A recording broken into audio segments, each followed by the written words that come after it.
your speed. Trouble ahead, trouble behind, and know that notion just crossed my mind.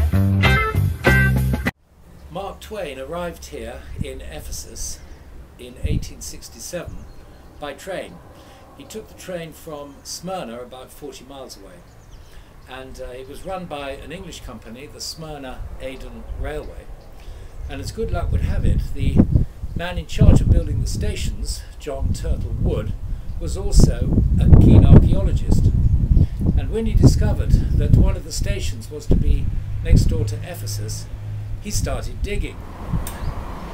Wood had become fascinated by the Temple of Artemis, one of the ancient 7 wonders of the world, and determined to find it. He started off on his detective hunt in the Grand Theatre, the great amphitheatre in Ephesus, which would have held about 50,000 people in a city 500,000 strong. And he discovered inscriptions, and one thing led to another, and he eventually found what he thought was the site. He had precious little to go on, but a lot of determination, and he started to dig, and he dug through 20 feet of sand until he discovered the first evidence of Artemis. Twain wrote that the superintendent of the railway did us the kindness of accompanying us and giving to us his watchful care. We brought 60 scarcely perceptible donkeys in the freight cars, for we had much ground to cover. We have seen some of the most grotesque costumes along the line of the road that can be imagined. I am glad that no possible combination of words could describe them, for I might then be foolish enough to attempt it. First, Turtlewood took the pilgrims and the donkeys to the hill in front of us, the best vantage point from which to view the Ephesus site, which at the time was also thought to be where St. Paul was imprisoned during his second stay.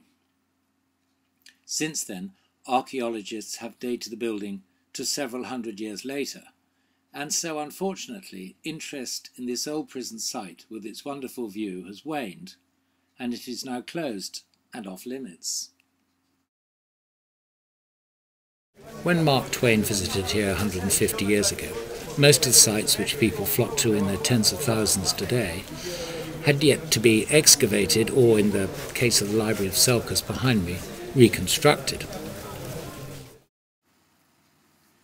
But in spite of its desolation, there is no doubt that Mark Twain was quite overcome with the historical significance of Ephesus, what he called the shadowy legends of this silent, mournful solitude.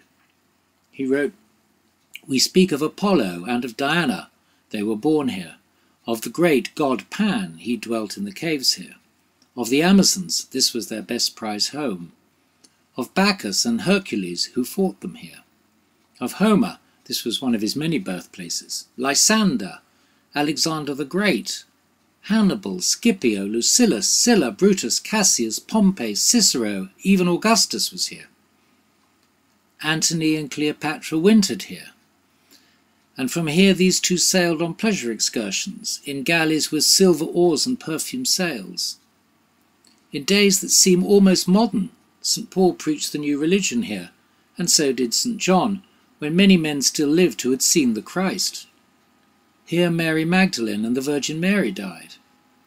600 or 700 years ago, almost yesterday as it were, troops of mail-clad crusaders thronged the streets.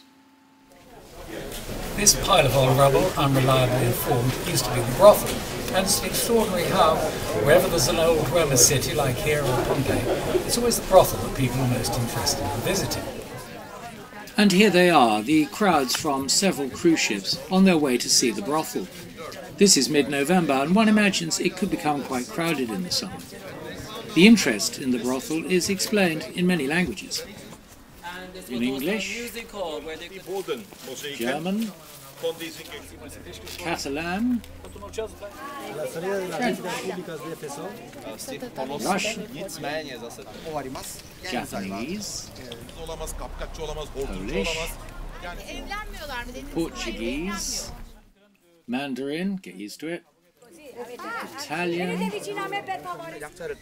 and cat.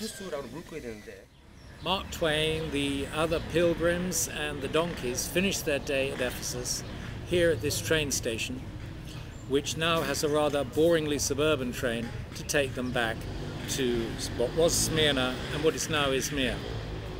Back on board the Quaker City, he wrote his journal for that night and started with the words, "It has been a stirring day," and indeed it had been.